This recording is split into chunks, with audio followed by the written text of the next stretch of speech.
Hello, I'm Kathy. I'm an art teacher and I've created a drawing video to show you how to draw in the style of the artist Nate Williams. The project comes from my website, Art Projects for Kids, which I hope becomes your favorite place for finding easy step-by-step drawing lessons. Over the years, it has helped millions of kids learn how to draw. Please check out my videos, and if you like them, hit that like and subscribe button that's up in the corner. It really does help me make more of these. Now here's how to add a bit of writing to your portrait drawing, just the way that the artist Nate Williams does. Nate Williams is an artist and illustrator who has a wonderful way of drawing some simple heads, dividing them into sections, and filling those sections with words.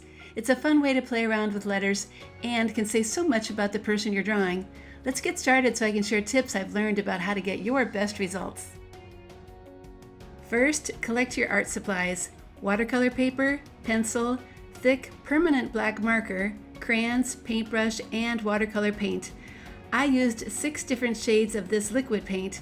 There's also a matching tutorial you can download for free from my website. Step number 1. Use a pencil to start the head with a really big backwards J shape.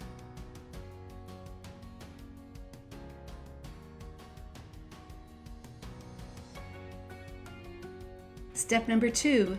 Now add 2 necklines below, and then some very simple shoulders below the neck. Step number 3. Now add a hair shape that is either long or short or something in between.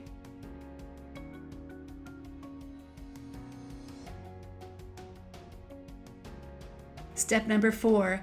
Draw a simple nose on the side of the face and add 2 bumps for the lips. Step number 5.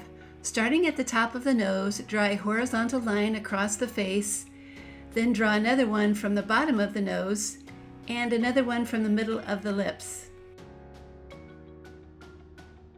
Step number 6. Now it's time to add an eye that sits on that top line. Step number 7. Be sure to erase the inside line when you're done, and then add a round circle inside for the eye. Step number 8. Okay, it's time to trace all those pencil lines with a thick black permanent marker. Do make sure it's permanent so your black lines don't run when you start to paint. The neck and shoulders need to be traced with a black marker too. Now take a moment to erase any extra pencil lines that are still showing. Okay, it's writing time. The goal is to fill the hair and face with some words that are meaningful to you or the person you are drawing. Before I get started, I'm going to take a moment to show you what might happen if you just write the way you always write. Letters the same size and on a straight horizontal line. The example on the right, however, is what happens when you really try to make all those letters fill up the space they have. Can you see the difference? Try to keep this example in mind when you're adding your words. Okay, here's how I would start, but please choose your own word. Draw very lightly and treat the letters more like a sketch than a writing assignment. My horse's letters, for example, are going to be stretched really tall.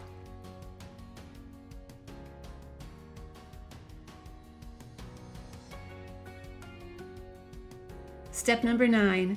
The next couple of steps are really important, so please don't skip them. Start by tracing each pencil word with a crayon.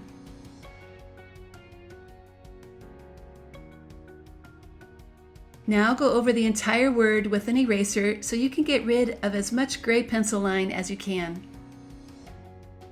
This will probably make the word pretty light, so go over it again with your crayon. Press hard because if it's too light, it may not show through the paint.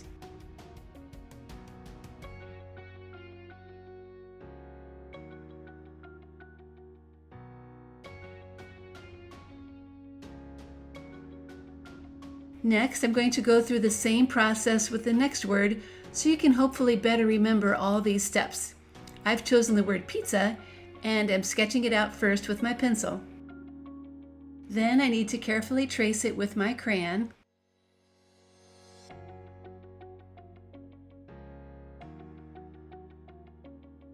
Now comes the erasing to get rid of as much of that pencil line as I can. And then another round of tracing with my crayon to make those letters really thick and dark.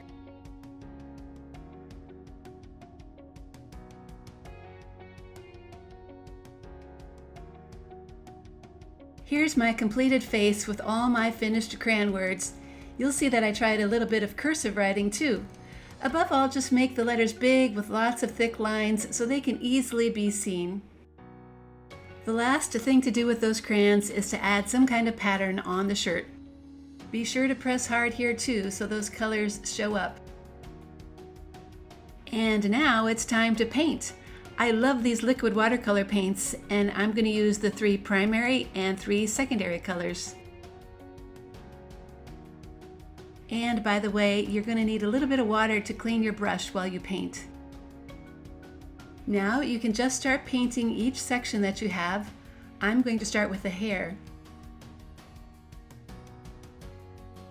I'm using these paints full strength, like they just came out of the bottle, but you could certainly add more water if you wanted to lighten them. Wash your brush and then go to the next color.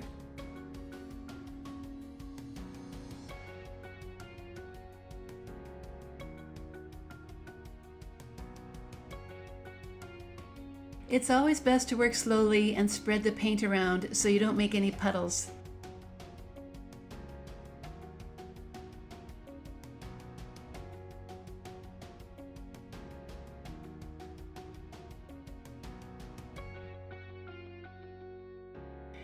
Continue painting until all the shapes are filled, including those on the shirt.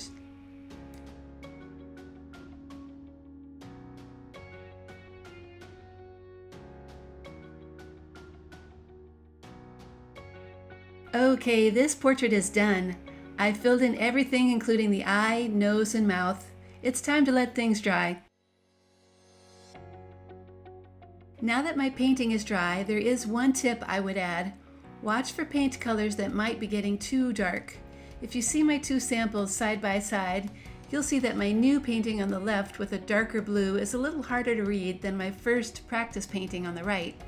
Adding a little more water to your paint as you work will solve this problem. After all, it would be a shame to write these interesting words and then not be able to read them, right? Alright, so that is everything you need to know about how to draw like the artist Nate Williams. I do have even more painting tutorials like this one on my website, Art Projects for Kids, including how to paint a pattern leaf and how to paint a snowy city night. I'll see you next time, and I hope you keep on drawing and painting.